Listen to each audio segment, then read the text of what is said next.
How's it going, salsa lovers? Gabriel here with Miss Judy Salsa, following up on episode 2. Remember, episode 2 is all about answering the very simple and difficult question of, is your salsa good enough? Is it ready to sell and introduce to the market? I wanted to introduce myself. I'm Brittany, co-owner of Miss Judy Salsa, and I'm very excited to join Gabrielle on today's episode. So let's get to it.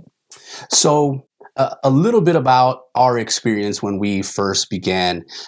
We had shared that we started with coworkers and friends, but inevitably, one of the things that always happened was in the back of our minds, is this person just being nice? And we wanted to make an episode specifically about addressing this question. There's people in our lives that we can count on that are super honest. My sister is one of those. I've shared that I come from a family of cooks, and sometimes my mom would call her out and call her a little too critical. I didn't see it that way. I've always appreciated her honesty. In fact, a few weeks ago, I called her up and we specifically talked about, hey, Puff, I call her Puff. Hey, Puff, I need for you to be brutally honest about the samples that I sent your way.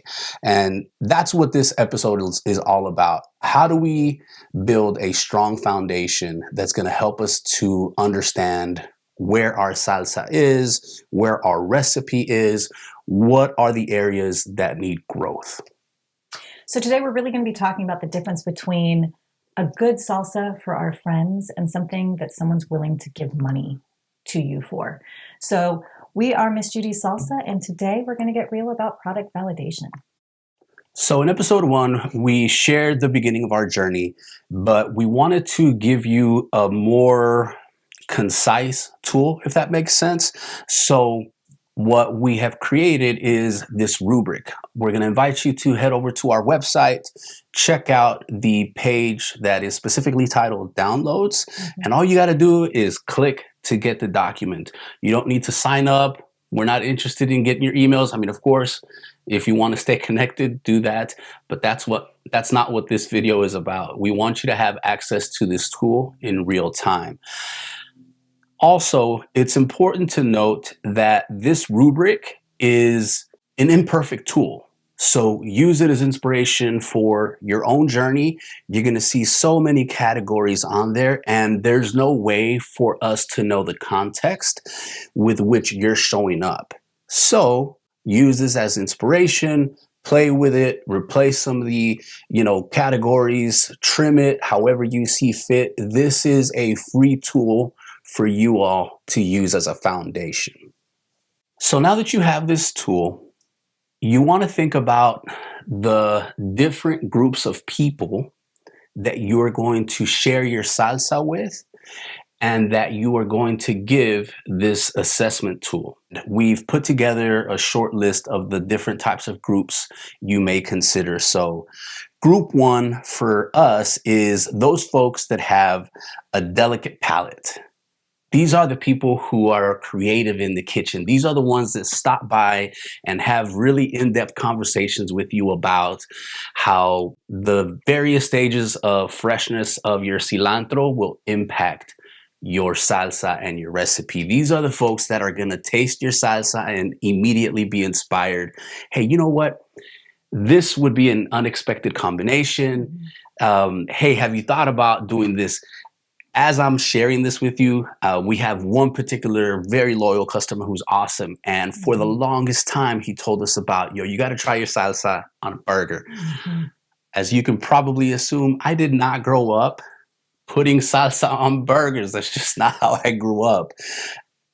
But I finally tried it, and this man has completely ruined burgers for me, because unless I have access to my salsa, it's just not the same experience. So that's the first group. Folks with a delicate palate who are creative in the kitchen. Your second group are going to be the people in your life that maybe love food, but are not necessarily cooks, right? These are the kind of people maybe I would look to for a good restaurant recommendation, right? Those people that you discuss food with, but maybe don't have such refined palates, but you trust them. You trust their instincts. For example, we shared a jar with a friend at the gym who we had talked food with before. So look for those opportunities in your life. Group three are your dedicated salsa lovers. These are the ones that you can geek out with anytime you want to talk about salsa. We have particular customers that will stop by, and no lie, we sort of have this understood dance between Brittany and I when we're at farmers markets and pop-up events where the other person knows, hey, we're going to be in this conversation for a bit. And those are some of my favorite conversations because it's such a learning opportunity. It's such an opportunity for collaboration. And hey, when you use pepper mash as opposed to fresh peppers, or when you roast them as opposed to boiling them, and all these various methods, these are the folks that are really going to inspire you to find those small gaps and those niches that are maybe going to provide an area for your salsa to jump into. It's also helpful for you to think about your audience. What is your niche? Are you looking to cater to a younger crowd? Are you looking to find people maybe with food allergies that can find safety in your product? Maybe you're looking for those game day salsa eaters. What is the audience you are going to target your product towards? Remember, head over to our website, the downloads page, click on the document, and it automatically shows you. No need to sign up or give up information. You have your groups. We've given you some recommendations for how to define those groups. You have the rubric. Now here are a few recommendations that we have for you. And the first one is, you want to be mindful about how much coaching and how much prompting you give the people that you're sharing your salsa with. And what I mean by that is, when I think about the first group, the people who really geek out in the kitchen and who think about inspired ways to make combinations, those people I can lead a little bit further than those in like group two, for example. I can say, hey, you know what? I'm really trying to create this, and I know you're good at this. This is where you can help me, right? Mm-hmm. If you're looking at group 2 or 3, maybe you won't coach them up as much before you give them the salsa and the scoring rubric. Our second bit of advice is to let them take the jar of salsa to their own space in their own time. I think this is very important, right? It kind of lowers that sense of social pressure of, oh gosh, they're watching me try it. It'll produce more reliable results for you.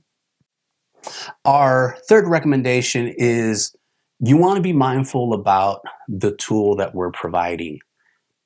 We shared earlier, this is an imperfect tool.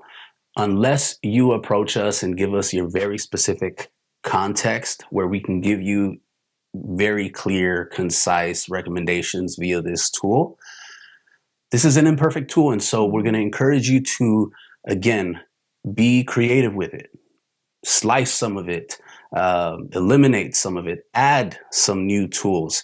You want to think about the entire experience when someone is trying your salsa. The color. I'm one of those people that likes to geek out in the kitchen. And so I went in deep with this tool. But the recommendation is it's only a tool and you can adapt it to fit your specific context. I would add to that, don't have a conversation with them till they write something down, right? Don't give them a way to like preview what you want to hear. Get pure feedback. Let them have space and time to write something down before you discuss. Another recommendation is really more about the self-reflective process of how you handle feedback. Brittany and I are very different people. And even though over the years we have adopted certain behaviors of one another, we joke about it sometimes like we hang around too much. We're very different people. And the way that we both process feedback is very different. I like just blunt honesty. Don't play games with me. If I trust you and you trust me, let's hit the ground running. And a clear picture is going to help me to know which way to move that much quicker. I'm not interested in the fluff, right? That's me. I don't know how you show up in the context with which you take feedback. So be mindful if you are adapting this tool. And more importantly, when you're interacting with the various groups of people that you're hoping to elicit feedback from, how do you approach that feedback? We've actually talked about it before. Like, hey, what is it that you need from me in this moment? Do you need validation? Do you need coaching? Do you want me to tell you you're right, even though we both know you're wrong? Like, what do you need? And that gives me a much clearer idea of what role to play. The last thing that we want to mention is be very thoughtful of the scoring. It's just a score. It's just a starting off point. You know, someone showing up and not really understanding how to effectively give you a score on the depth of the flavor. You know, take it with a grain of salt. That's why you would want to think about upping the number of people that you share your salsa with. So that way it sort of balances out. Okay, y'all. My favorite gut check, I call the $5 test. It doesn't have to be $5, but I ask someone when they're testing my salsa, would you pay $5, $7 for this salsa? Don't get caught up so much in the amount of money. We're wanting to really ascertain, will they take action and get their wallet out? There's a big difference between people saying, oh, this is so good, and being willing to spend their hard-earned cash. That's really what we're trying to figure out with that. It's beyond just the price point, right? Would someone be willing to spend any amount of money on your salsa? That lets you know it's more than just a kindness. It's more than politeness. It's actionable. And this is a business. This is not just compliments. So we need to get to that action step, right? That is our end game, is to have people be willing and excited to spend their money on our product. I think also beyond that, getting familiar with that threshold that gets someone from compliments to getting their wallet out is also looking at how you interpret the data. So think about the data, not just as the salsa rubric that we've shared with you, but also your face-to-face interaction with these various groups. Did they hesitate? Were they thoughtful? Their choice of words. And so you want to key in on all those anecdotal records that are ultimately going to help you to understand, okay, what does my $5 test look, sound, and feel like? Do I need to revisit my recipe? What is it that I need to tweak? This next portion is all about competition. And frankly, this is one of my favorite parts because I am an uber competitive person in everything. I don't see competition as a negative thing. I see it as iron sharpening iron. I am all about perpetual improvement. One of my basic philosophies is the idea of Kaizen, right? Perpetual improvement. And our salsa business is no different. So we have a few thoughts we hope you benefit from. And the first is that when you think about competition, it's not just other small batch makers that you're competing with. It's also the big brands, the Tostitos. You know, you walk down any grocery aisle and there's always a section with salsas. Those are the folks you're competing with also. What I would encourage you to do is to get some of those and use the same rubric that you're giving people to test your own samples. I find that that's a really useful tool, especially when you're trying to key in on what is your niche, what is the tiny space of the marketplace that you're trying to carve out for yourself. For us, one of the biggest challenges was, how do we take such a delicious salsa that is so fresh and turn it into something that is shelf stable? That was one of the biggest hurdles for us. It was experimenting. It was making small batches and figuring out, okay, that's how this one works. When we use this ingredient, that's how the flavor is impacted. When we use this specific blender as opposed to this specific blender, it impacts the consistency this way. And so I'm going to invite you to think of competition as a healthy tool for improvement. Go out to farmers markets, patronize other small businesses, strike up conversations. Social media is also one of those tools that you can leverage when you think about competition. If you are one of those folks that looks at competition as I'm trying to knock that person off their pedestal because I want to be there, that's not really what I'm talking about. I'm talking about using competition as a way to improve your own venture. So on social media, I've actually reached out to other salsa makers with very specific questions because, yes, I see them as competition, but not in a negative sense. So now that you have ideas about competition, you have the rubric, you have some recommendations, where do you go with all this? And essentially, you're at the point where you need to make a decision. There's only two routes. So the two options are work on your recipe, you have things to improve, or let's take that next step. I think another really important part of that same conversation is consistency. You're getting feedback on this specific jar of salsa, but if you're making vastly different salsa each time, then you're not really comparing apples and apples, right?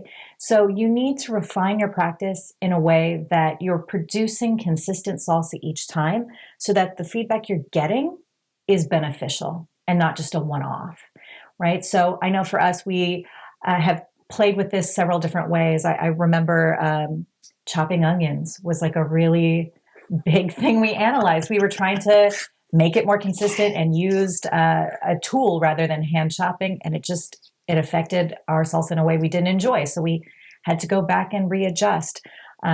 With our smooth reaper, it was fantastic. And then we noticed when we jarred it that it changed. So we had to kind of play with the variables in a scientific way so that we were having a structured system that we knew we were getting the same product each time. So, little aside, you have to be consistent when you're ready to really analyze. One of the things I would add to that as well is be thoughtful of some of the logistics. Mm-hmm. When I think about working on the consistency with our products, right now you can open up our fridge and it's absolutely full of little jars. And this is after we had a whole conversation of, we need to clear the fridge from all these jars of salsa. But think about some of those logistics. Where are you going to store this? Mm-hmm. If you say, okay, I have 6 groups of people that I'm going to target for sampling and rating my salsa, how many jars does that translate into? Are we talking about 4-ounce jars? Are we talking about 8-ounce jars? Mm-hmm. All those logistics are going to help you to have a smoother operation when it comes to competition and consistency. So your feedback is strong. You're ready to take the next step. People are asking where they can buy it. How much is this? And you're getting like 70% approval ratings, right? In your testers and your groups of people you've given the salsa to. So now you're ready to commit. In our next episode, we're going to talk about how to make that legal. It's a very important step. Can't skip over it. We're going to dig a little deeper into the many, many steps of legality, of how to get permitting, what permitting you might need. If there's an insurance you'll need at farmers markets, we've been down this road and we're still learning, right? So we will guide you through some of those pitfalls. Hopefully they'll save you some pitfalls in our next episode. Yeah, so to give more specificity about the next episode, we're going to get into cottage laws, right? The cottage food laws. So regardless of what state you're in, what does that look, sound, and feel like when you start thinking about scaling and commercial kitchens? You want to make sure that you're looking at these different. There's certainly times when we've thought about them as obstacles, but I'm going to encourage you and frankly challenge you to start looking at those as edges with which you can sharpen your own journey, your own brand. I can recall a very specific encounter with the Board of Health where they came in and they said, hey, I like everything you're doing except this one thing. It was specifically about the chips. And of course, at first, I had all those disgruntled thoughts. I'm a human being and I have my own stereotypes and everything. And then very quickly, as we addressed it, I remember having a conversation with Mhm. Brittany where like, hey, you know what? I was a That's little good. booty hurt about that, but you know what? That was on point, and I dig that. Yeah. So we're going to encourage you to really tune in for the third episode, regardless of what state you're in, because we've all encountered those gatekeepers when you show Mhm. up at events. Hey, where's your permitting? You know, where do you do this? Where do you do that? I was just trying to say hello. And I know it sounds scary, but it is mandatory. So hopefully we can help ease your path. Hopefully, you end up using this tool that we've provided via our website. If you do or don't, connect. Ask us direct questions. You can reach out using connect@missjudysalsa.com. Pop into the comments with your questions. We're here to support you. We are Miss Judy Salsa, and this is our journey. Let's get it.